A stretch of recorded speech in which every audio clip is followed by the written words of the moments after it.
Welcome, everybody, to the 60-Second Car. This is the podcast that covers every single minute of the Fast and the Furious franchise. Step into the car, get locked and loaded, pull your stick shift, and drop a gear because it's time to party. My name is Danotage. You can call me Danotage, whatever it might be. I'm Danotage on all platforms. I am joined, as always, by my lovely co-host, Mr. Daniel, aka Overcord.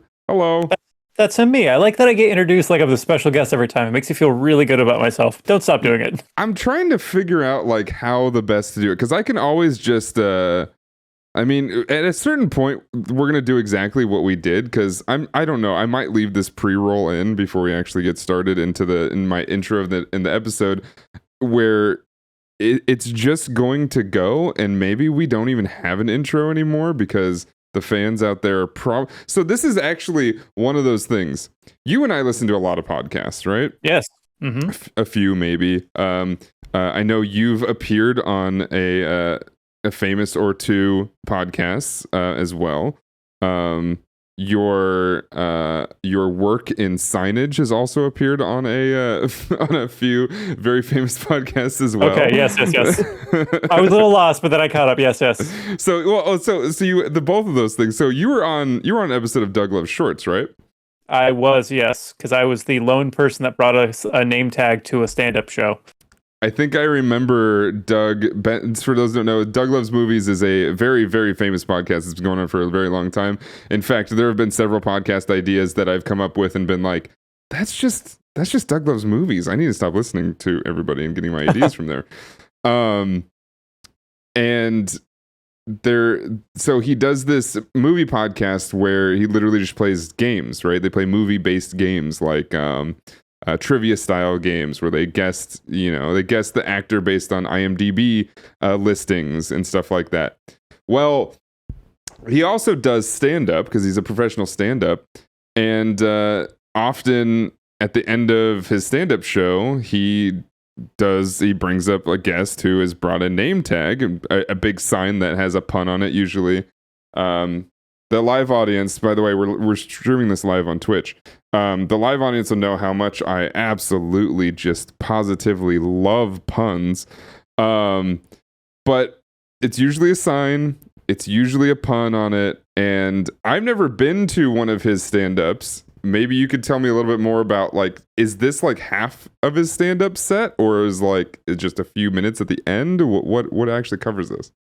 I haven't been to a stand-up in a while. Like, this was, God, I don't know, 10 years ago already, but he would do like kind of standard stand-up stuff, and then he would just like read tweets. Then he'd go back to doing stand-up. Then he would invite his opener on stage and look for name tags, and then you would play against the opener with him hosting. And like I said, I was the only person with a sign or a name tag at this show. And I've done so many versions of plays on Man, replacing Man with Dan, that I don't remember what my sign was. It could have been Iron Dan 2, which is one I've done. It could be Amazing Spider Dan, anything like that. So something along those lines, and I got picked. And I went up against Ngaio Belam, and we played the Leonard Maltin game, which is basically name that tune, but name that movie, where you get a vague plot of a movie, which he tries not to give away anything, and then a category. The plot doesn't help you at all. No. But my category was movies with sign language. I know exactly one movie with sign language. And so I picked that, thinking maybe this would be what's the worst that could happen with Danny DeVito and Martin Lawrence, because I can go -2 on that. It wasn't that movie. He gave me a year and I was already out. And then Ngaio knew it, named negative movies. But because I was the only person that was there with a sign, I got the prize bag. And it was like tickets to an Ngaio show, a poster for the movie Friday that some fan, like a fan art thing that I think I still have, and then just like hotel soaps.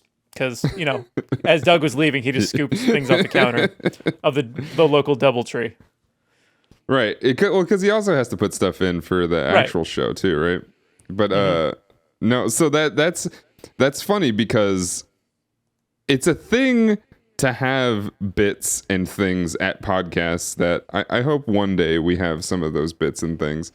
But it's another thing to transfer that over to a regular stand-up show, like asking people to bring name tags.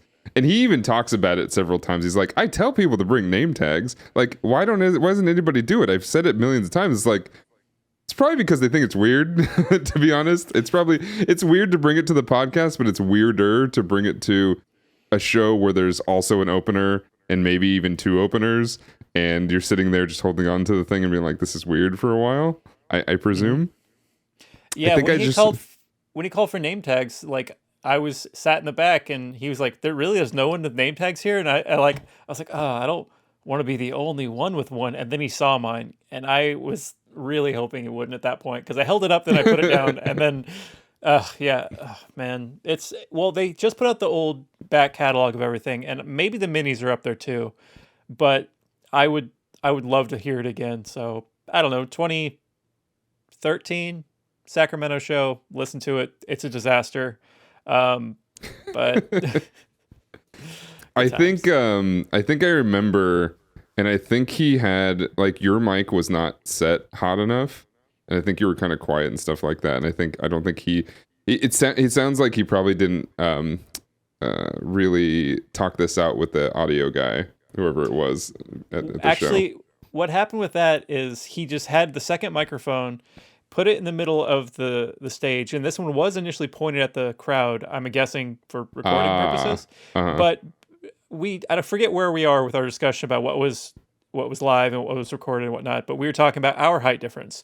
Ngaio is a very tall man, so he put the mic out for like Ngaio's height. So I tried to get on my tiptoes to talk into it, knowing how podcasts work, and basically didn't reach it. But somehow still it was wrong, because Ngaio had to bend over and talk into it. So it was just wrong for both of us. So the second mic is just not well done.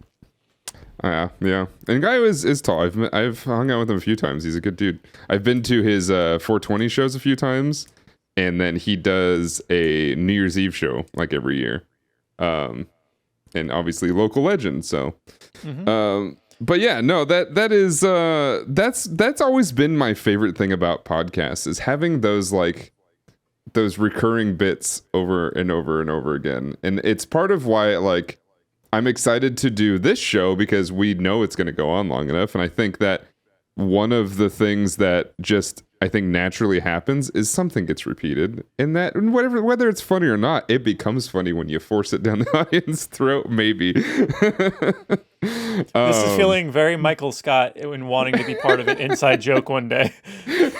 Honestly, kind of.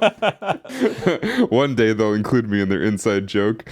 I'll just have to force my way into situations long enough, or, as I've done basically my entire career in life, is make my own version of it, because I used to get invited to things pretty regularly, but not as like a regular. No one wanted to start something with me, and which I think is okay, but I also think that people don't like committing too hard to a lot of things like this, because you don't see that too often. There's a few podcasts out there now from like Twitch streamers and some YouTubers that are semi-regular, but for the most part, I feel like streamers and YouTubers have I think commitment issues, and I think we can see that in maybe a lot of their relationships too. Sorry, that's not shade. That's not shade, I promise. That felt like shade, but I don't know what you're talking about. So yeah.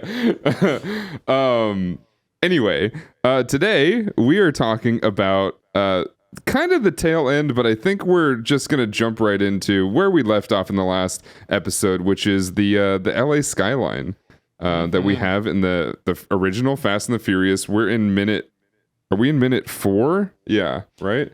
This is episode 4, so minute 3. So timestamps 3:00 to 3:59. Right, exactly. And with this, we also don't have much that happens in this episode or this minute, but it is rather important, because we get to see our main character. Not only do we get to see our main character, but we get to see the proverbial main character for at least the first act, which is this lovely green car. And it's crazy, because I've seen remakes of this car probably several dozen times in real life. Where? Yep. Just at like you'll see him at car shows, or you'll see him just driving down the street in like a major like downtown area where people just like to show off their cars and stuff. I've seen it in downtown Sacramento a few times. You sometimes you see them at like Comic Cons because there's kind of a crossover there. Some anime shows, Sure. where people they may not have the exact car, but they definitely have the exact outer body shell with the paint job and all the stickers and stuff like that. So it's probably not as expensive as this car actually was, but it's a prop essentially. They've remade a prop in a way. Right. Yeah. We like there's kind of a lot that goes on with this car, but we know that it is a Paul Walker classic. I think a lot of people will connect this to Paul Walker because I do believe that he kept this car. He either bought it from the studio or he kept it after they finished filming. He appropriately stole it. Yeah, pretty much. Which is essentially what.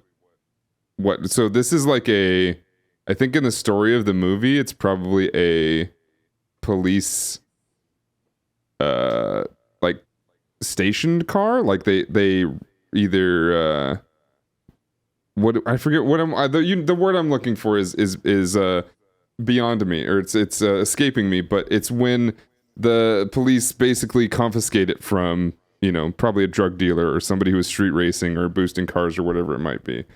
So that's what this is. So in the story realm, that is at least. So some impounded car that now is a police cruiser of sorts.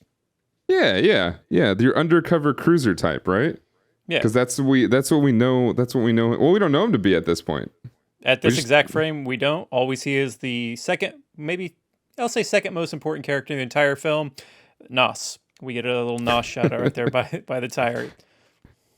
Which not only became an energy drink, but also is still sold, I believe, today in the same exact way, which is the blue can or plastic bottle with the orange, top that looks like the can of Nos. Whereas in the current stage of movies, do they use Nos very much? In the recent ones? Yeah. I'm pretty sure they use it in space. That's how they got. I know. I do know they use it in space. That's their propulsion system, right? Just like you would in a rocket thruster. It is a main character. I didn't even think about it. I don't know why I didn't think about it, but the NOS company, which is a real company that makes real performance gas and chemicals, blew up because of this movie. This movie absolutely skyrocketed. It must have skyrocketed all of their sales, right? It had to have been it's got to be one of the most successful product placement things in all of movies, other than maybe Corona. But also, I think Corona was doing just fine before that. I think the only one that maybe got this similar boost would be Reese's Pieces because of E.T. That yeah, possibly. So I don't remember what age was I? I was probably honestly very like a toddler when E.T. came out. Was Reese's Pieces, was it new, or was it like? I was also wee. I don't know. I don't know if it was popular at all. So that's very possible that that was like one of the biggest boosts of a product from product placement. But definitely NOS was. I'm sure that like the Toyota Supra got some pretty big fame off this movie. Like Corona is just. I don't know if Corona sold more because of the movie, but when you see Corona, you think of Vin Diesel. Absolutely, right? no. Yep. Yeah. For sure. 100%. Here's the thing. I want the Corona sponsorship real bad on this podcast. Yeah. So Corona people, stop listening. I don't like Corona. I think it's a gross beer. But I would love it if I liked it, because I'd sit here the entire time recording with a beer that's Corona. No, because let's just say there's Corona in this, but there's not. But you have to hold it with your thumb over the opening and just holding it like this. That's how Dom does it. I don't know why he does it, but he always puts his finger in the opening of the bottle for some reason. It kind of bothers me. Is there already lime in there? Maybe he really doesn't want lime in there. He thinks someone's gonna lime him. It's just gonna come up. Oh, I see you got no lime in your Corona. Let me force it in. I got you, family. I got you, family. Oh man. It's also one of those things that that we see in the first time we see Corona in this. It's a status symbol, like of Paul Walker's character being introduced or being accepted into the family. It's like, here, you can have this beer. It happens to be a Corona, which is also one of those things that kind of forces yourself to ask: is it Mandela effect? Did Corona come in later and add to this when they saw that it was a successful franchise? When the reality is, no, it's been in since the beginning. Mm-hmm. Like, it's in the first act of the film, and it gets name checked in the first act of the film. Yes, it does. Absolutely. I can't wait to get to that part. They had to get clearance. Yeah. We're getting ahead of ourselves. Let's get inside this car.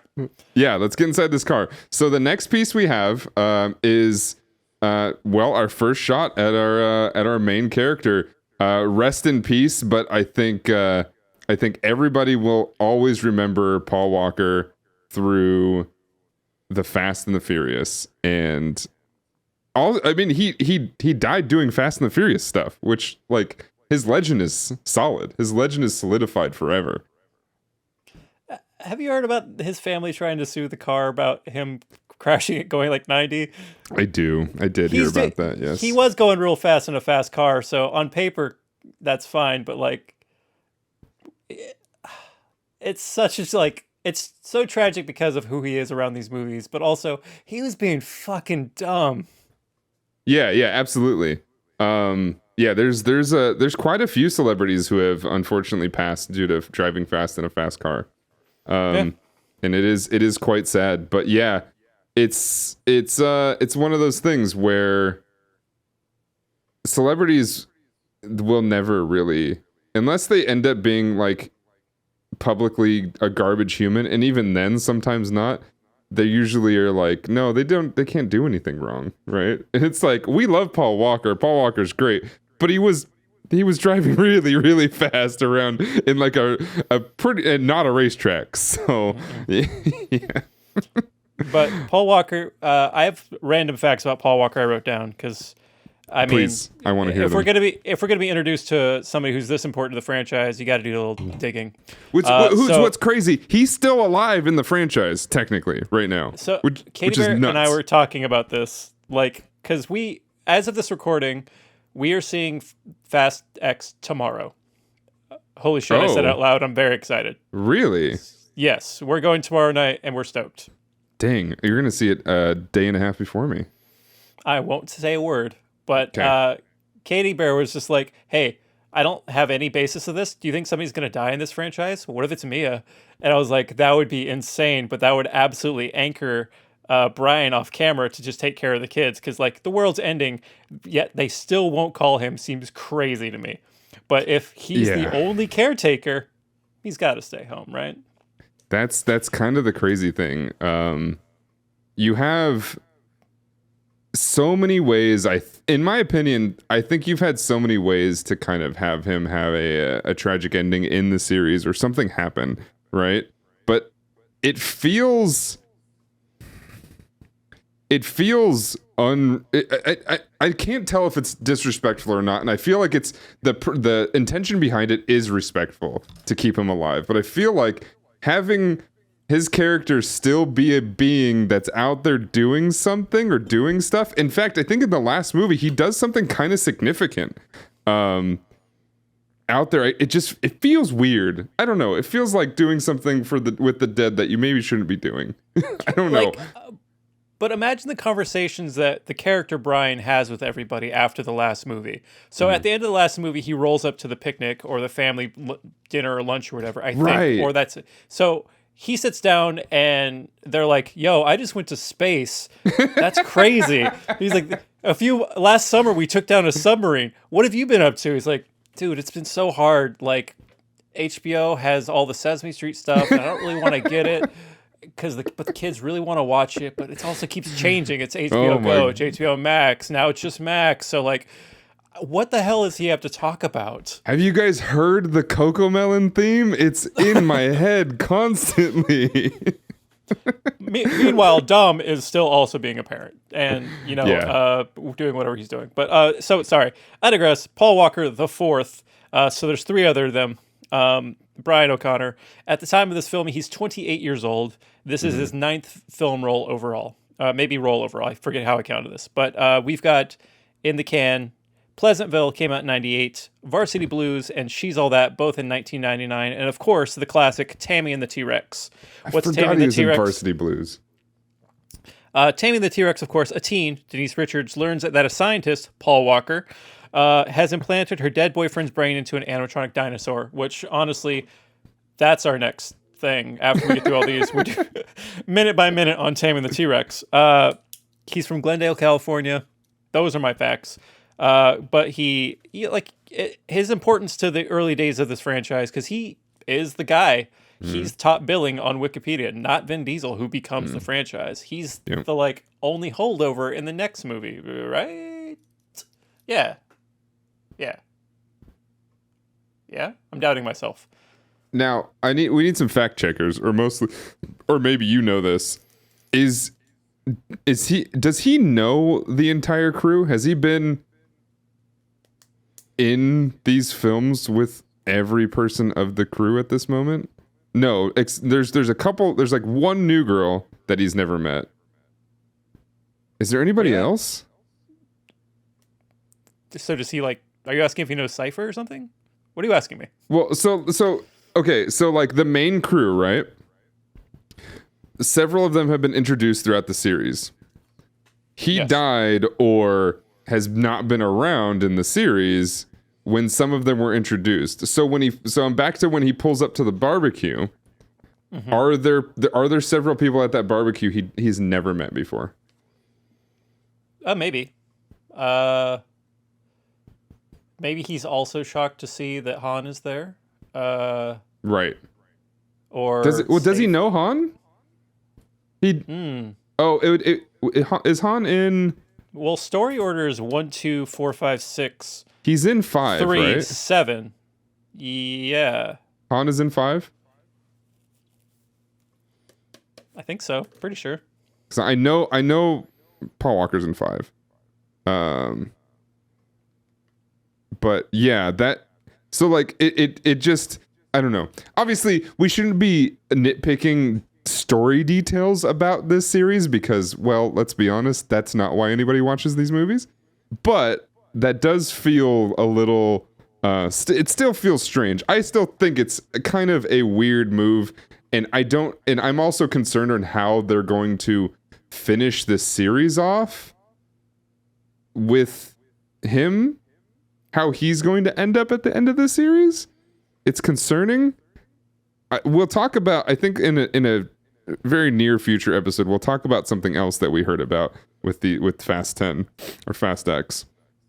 And but I'm genuinely curious to see what happens to Brian what's his name? O'Connor? Brian O'Connor. Right. O'Connor. You're the cop. To Brian O'Connor at the end of this series, because I think it could be still, I think there's very much possibility that he could just be out there and still alive. Yeah, and just they said they wouldn't call him, so they don't. That's it. I don't know. Maybe that's it. Maybe that's all it's going to be, which is both anticlimactic, but also what are you going to do? It's either that or actually kill his character, which that seems worse. Yeah, I don't think there's a win here. I really don't think there's a win. I think it very much is it's already too late, right? You have characters that don't always make a whole lot of sense to whatever happens. Because, like, in Star Wars, after Katie Fisher passes away, I think they do her character justice, right? She's a hero at the end, but she is gone in Star Wars. So, like, it matches, at least it makes a little bit of sense. Here, I'm just like, I think it's too late to do anything about it. I think you just kind of have to write it out. But I also have this feeling that Vin Diesel is a very sentimental human who is just like, I don't think I can let that go in the series. I don't think I can let him, even if it is not his not him, it's his character. I don't think I can let that kind of just be, which I think is tough. It's got to be tough for him. Probably, yeah. Okay, so next we have a little bit of driving. We have the iconic let's stare at the pedals, the really cool fancy pedals in which no car I've ever has had pedals like these. They're always the fancy metal in the car. I know what I'm doing. I'm gonna push it to the pedal to the metal type of things, and then we have our close-up shots of RPMs and skirts and all kinds of stuff in this. But I think you said it best. A little bit of fun in a parking lot, right? Yeah, he's in the parking lot of a ballpark and just goes fast, which check that box, then spins out seemingly for no reason. I honestly don't know what happens in this screenshot, why he starts going sideways, and then gets furious. So tick, tick, we got our franchise. It's Fast and Furious. That's what they're talking about. This moment. So maybe he's prepping for his undercover work as a street racer or something, but I really don't know why he spins out. And then he gets mad and says his first line of the entire franchise, which of course is just shit. Shit. So I have a few theories about his character, and the reason that like he can become so easily embedded in the Toretto's family, the family and stuff like that, and why it's so easy for him to just kind of turn on what he's doing. And I do believe that like maybe he didn't get in trouble for boosting cars, which is part of what is said later, but I think he was close to, I think, trouble, and then for some reason decided to join the LAPD. And maybe it was to help people who were in like troubled times like he was, or whatever it might have been. But I do think that he was probably pretty close to running that life anyway. And this was like I got to get good at this. I used to be good at this, or whatever it might have been. And something happened and a switch flipped in the wrong way. And I don't know. I know that going fast, it doesn't take much to have something go wrong. But why he skids out like this, I couldn't tell you. I don't think I have that experience. Yeah, he's in an otherwise empty parking lot going straight. Though when he skids out, he winds up at the end of it. So maybe he should have planned a little better. Oh, dark twist. Was he intending to just smash into the barricade for some reason? And then he chickened out. That's probably not it, but what if? I don't know. Nothing happens in this minute. He goes fast. I don't think that's ever really been a theme in the Fast and the Furious, to have like this existential dread, right? Absolutely not. Everyone here is confident and stoked about it. They're confident, they're stoked, or they're just like, wow, let's just do it. I think we'll come out on top, right? Mm-hmm. The luckiest human beings in the world, right? They're invincible. They are, which we will get to in a future episode of that whole can of worms of whatever they have going on. Because I'll tell you right now, as it just a foreshadowing, I'm with Roman. Oh yeah, absolutely. I'm with Roman. I fully am on his side in all his theories about everything happening.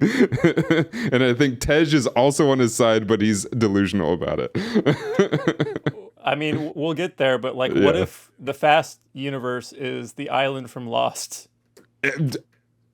Maybe at the end of the finale that we have coming up, maybe oh no, what if they AI CGI Paul Walker just waking up and being like, it was all a dream. Oh no. Oh no, I hate it. He looks over and Hurley's sitting there on the island with a banana leaf. I'm like, hey man, how's it going? What's up, man? You were out, bro. Here are my favorite numbers, 2, 4, whatever, blah blah blah. I have not seen Lost, but I know I kind of get those references. Sorry, I won't go too deep on Lost. That'll be for the next That's series. fine. I won't be able to respond. I have no idea. I know it's weird. I know they film in Hawaii. Mm-hmm. I know there's like a smoke monster. I know there's like it ends up rolling into like some religious themes, and that's about it. That's all I got. Don't they all? Yeah. I mean, and there's really not much else to say about this minute. This is our first. I think this is our first challenge for the podcast where this is a driving minute. And if I were a car guy, I'd probably have a lot more to say about this. I do know that this car is cool and it's iconic, and we get introduced to 3 main characters all in one shot. Sort of. I mean, there's a sticker of Nos. We don't actually see the Nos because he doesn't have Nos in the car at this point. Right. Which is also interesting. There is no Nos in the car yet. We know that for a fact. He still has the sticker. Right. Yeah, Well, I mean, yeah. So I lost my train of thought. Fuck. Oh, no. Okay, got it. So when I was trying to like peek about like this first section of the movie on Wikipedia, people have gone through the Wikipedia plot summary and they've added the cars to just the basic plot summary. So I feel like there's a whole third of the movie that's just getting lost on me because I don't give a shit about cars. You and I have not said the make of this car, I don't think. We both commented that it was green. That's my only note, and here is that it's green. That's the only note I'm gonna make on it. I don't care. I think this is it's a Toyota of some sort. I forget what it is though. It is something that I think was very popular for a long time. Anybody watching live, this isn't a Civic, is it? That'd be weird. But yeah, I don't know. I know the orange car we see later is a Supra. I know I think most of what they drive in as far as the crew goes is all Japanese.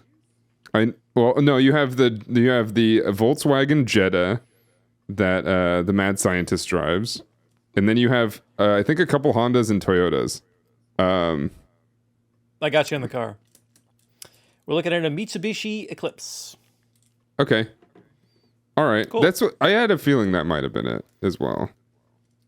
Because this, I think in Too Fast, Too Furious, it's kind of a callback to this car because he gets a Evo, which is also an Eclipse. Wait, no, is that an Eclipse? It's a Mitsubishi. Isn't it an Eclipse Evolution? I think it's an Eclipse Evolution, which is what makes it an Evo. So I think it's kind of a callback to this, but also it's weird because I don't think we really get the full-on muscle car feel, especially from Dom, until the 4th movie. Like, obviously he's got a muscle car in this, but one, he doesn't drive it until the end, and even then, it's not his personality yet, right? Mm-mm. Oh, it's a Lancer, right? The Lancer Evolution, not the Eclipse Evolution, right? Yeah. I almost bought one back in the day. It wasn't because of this movie. Actually, I take it back. I had a buddy who had an Evo because of Too Fast, Too Furious, and I liked his, and I also remembered that was in the movie, and I almost bought one that had a salvage title. They wanted like $9,000 cash, and I got to drive it, and I was like, this is cool. Oh wait, I'm 22 years old. I can't just do this. and I had an ounce of responsibility take over, and then all of a sudden, done. Nothing. Not gonna happen. But yeah, so this is Fun in the Sun. I should say that also this is Dodger Stadium. It's a very, very famous stadium. I get to drive by it on a almost daily basis.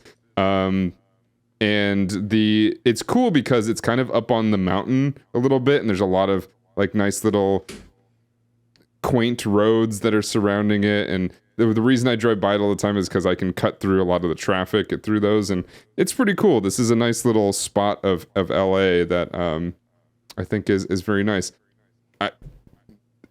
Dodger Stadium is doesn't look like this anymore. Not at all. It's been redone, I think, twice maybe. But this is a cool little throwback into LA history. As this movie seems to like to do, at least so far. Yeah. And then we don't really see LA too much after this movie, do we? We see like them go back to the house a couple times, but that's kind of it. There's not much most done of the in movies LA. Are on location somewhere else. You've got Miami, Cuba, Russia. In about 4 years, our audience, the family, you will find us doing a live show. We're gonna do our first live show in Dubai, in between. We'll build a bridge and we'll be in a car that is sort of freeze framed in between two very tall buildings as it's crashing from one to the other.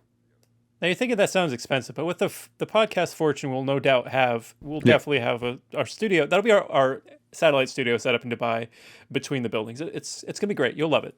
You guys can watch from the ground floor. You can't really see us, but we'll have really good speakers. Corona's gonna pay for it. It's fine. Of course. Yeah. We'll be all right. I was just about to make a reference that I thought was to this movie, but that's actually to The Italian Job, so never mind. Easily, there's a couple themes that I think we can get into at some point in time that are actually, again, Mandela effect confuse my brain, and I'm like, oh, those are the same movie. Wait a second, no, they're not. Yeah. There's absolutely some themes that where those very much match each other. It's not Mark Wahlberg, but they do share an actor. Do you know the actor off the top of your head? No. Charlize Theron. Oh yeah, okay, that makes sense. She's in both the Italian Job and obviously the Fast series. Not this one. I was looking for somebody in this. Oh one. no, not this one. No. Are there? So before this, it was what, Pitch Black? Oh, I've got that coming up in a future episode. Don't you worry. Yep, cool. All right, we'll talk about that. So that was minute 4 of the Fast and the Furious, the original Fast and the Furious. The Fast and the Furious. We have to get that exact because of obviously other movies. Including other movies. Hold on. This is very important. Oh yes. Shit, where'd it go? We almost didn't get that. So Frank drives off with Connie in her Jaguar sports car. See, like I said, they always call out what make a car it is. She soon proves to be a difficult hostage, trying to escape a few times, which leads him to treat her more roughly than they would both prefer. That's a weird way to put that. We'll have, from the 1954, The Fast and the Furious, which has a legacy tab that does reference this movie. How? Have to find out soon. And we'll find out more next time on 60 Second Car. My name is Danotage. You can find me everywhere at Danotage. You can find my lovely co-host, Overcord. That's me at most places. Don't look for me other places. I don't remember my usernames. I'll be at probably the coffee shop down the street at some point, but also, don't look at me. Don't look for me. That's probably not a thing. But that has been minute 4 of the 60 Second Car.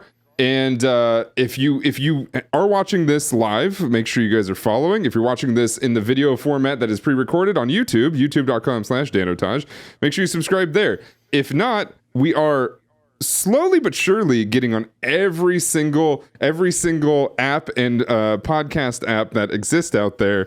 And as long as a couple of these places stop giving me headaches, we should be pretty much everywhere. So thank you all for listening. Thanks for watching, and we'll see you next time. Family!